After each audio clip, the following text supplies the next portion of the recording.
troops from many different units advanced to within 3,000 feet of a point beneath the blast, nearer than any other unprotected humans, with the exception of the Japanese at Hiroshima and Nagasaki. History in the making. Watch closely for its fleeting moment. Man, that's really something.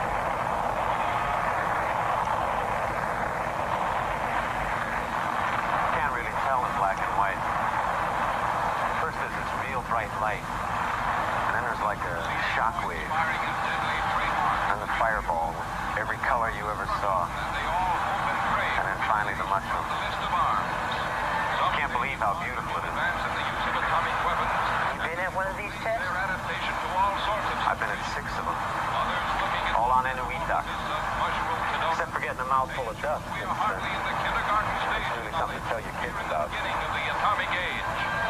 Behold, the grim visage of future war. I've spoken with Dr. Pfeiffer, Joe. He told me what your tests show. I want you to know you're going to get the finest care possible. Actually, there's really no need to be worried. The Army has taken all of the necessary precautions to make sure that we're perfectly safe here. You ever been out on a test shot, sir? My what? I've had many opportunities to see a number of atomic tests. I feel that as a chaplain, it's my responsibility to be with my men. What's it like? First, one sees a very, very bright light, followed by a shock wave. And then you hear the sound of the blast, and then it seems as though there was a minor earthquake. And then you look up and see the fireball as it ascends up into the heavens. It contains all of the colors of the rainbow. And as it rises up into the atmosphere, it turns a beautiful pale yellow. And then it assembles into a mushroom. It's a wonderful sight to behold. Liar. What's that? You all lied. And now I'm gonna die. Just for doing what I was told. Why is that, Father? Why? This report is unacceptable, Colonel Potter. It is unacceptable, unadmissible, and definitely unappreciated. Ye gods, are we going to start talking in triplicate around here? You've seen Dr. Pfeiffer's comments on this patient, Joe Warner. Wait a minute. Joe Warner. I've seen them, yes. It's Pfeiffer's opinion that Warner's leukemia is service-connected due to his presence at so many A-bomb tests. If that were the case, Warner would eventually be entitled to 100% disability, as his condition, which I see here is terminal, gradually worsens to his ultimate demise. Which death would entitle him to 110%, I imagine. I'm serious about this. So am I. You're talking about nickels and dimes. This poor bastard is being eaten alive by cancer. What's all the frustration? You think this patient is faking leukemia? You think he's sneaking in at night and erasing the bone marrow from his x-rays? I want the man to get everything he's got coming. But service-connected? That's another can of worms. If Warner leukemia during the service, it would have been in his record. A bullet lets you know it's there a lot faster than cancer, Mike. The VA could be plagued with cases like this.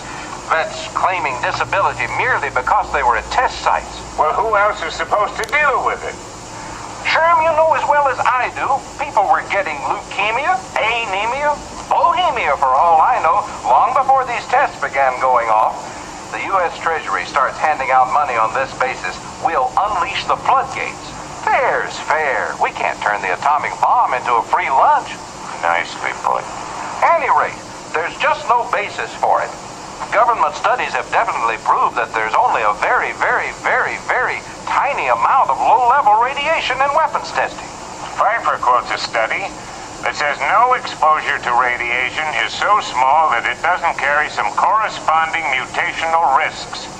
If that's so, he feels Warner's unborn baby might even be affected. God almighty, Sherm! We've got enough problems with this case. Don't hit me with a fetus. Who prepared this study? Group of scientists? And they're saying the government's lying?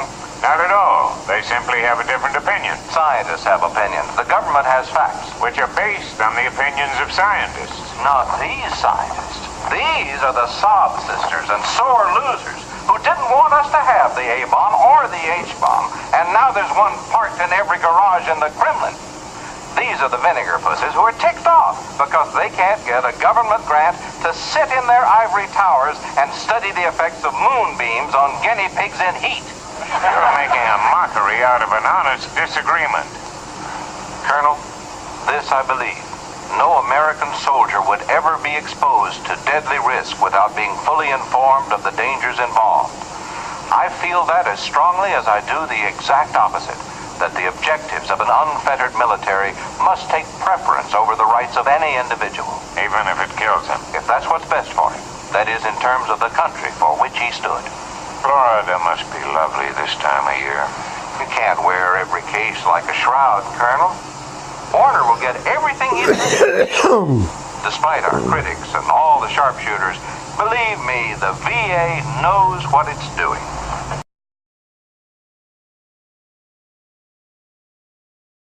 Well, I will talk about that, right? A better thing to talk about, however, is the relationship between profits and cancer in the United States. There was a study that was published, I believe it was in 1994. It was a 12-year program, 12-year study. They looked at adults who had developed cancer as an adult, not childhood cancer, but adult cancer, right? This is the main types of cancer that we get here in the United States. They did a meta-analysis of these people all around the world it's man-made. who developed cancer as adults for 12 years and were treated with chemo. And they looked at the results. And they published the results in the Journal of Clinical Oncology. And the results? 97% of the time, chemotherapy does not work. 97% of the time it doesn't work. So why is it still used? It's one reason and one reason only. Money. If you go to a medical doctor, an MD, with a sinus infection, and that doctor prescribes an antibiotic, he gets no financial kickback. Now, if he prescribes 5,000, of that antibiotic in 1 month, the drug company that makes it might send him to Cancun for a conference, right? He gets no direct remuneration.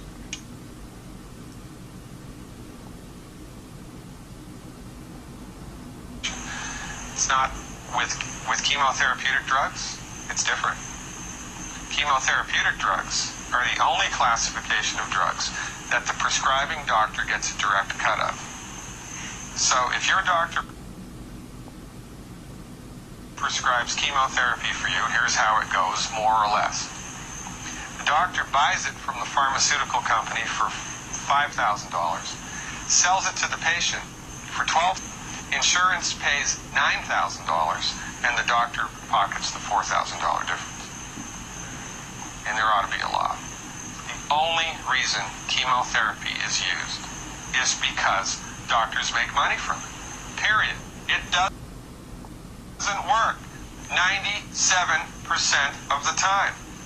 Your Ford Motor Company made an automobile that exploded 97% of the time. Would they still be in business? No.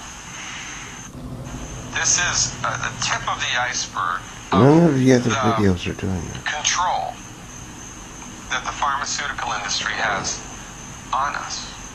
Most people have no idea of this at all. Now, I wrote a book. It's called The MD Emperor Has No Clothes, right? In my book, I have a bulleted list of 10 questions that every cancer patient should.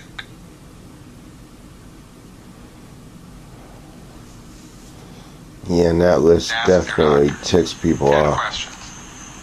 I've had patients kicked out, literally, kicked out of the oncologist's office because the doctor was PO'd that the patient was asking him these questions. These are just common sense questions.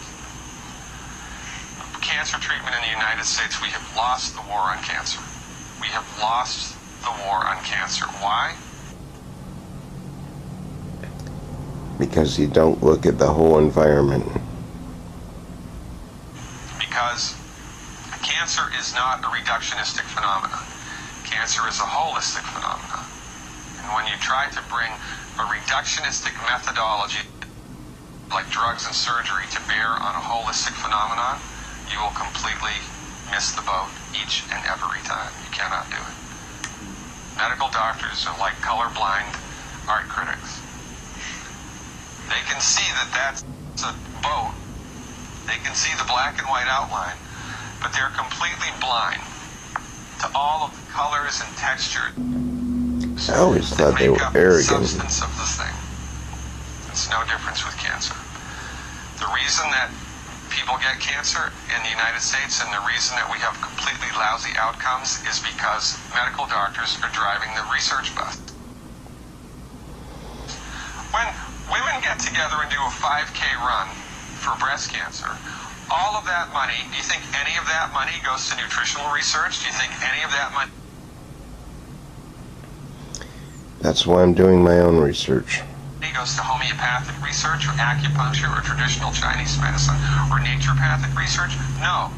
All of it goes to drugs and surgery, which do not work. Now, why aren't those women running for selenium? If every girl in this country took 200 micrograms of selenium in one generation, we'd eliminate breast cancer by 82%. That's a big number. Why aren't we doing that?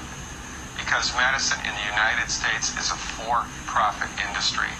And most people are completely unaware of this, and most people bow down to the altar of MD-directed high-tech medicine at their own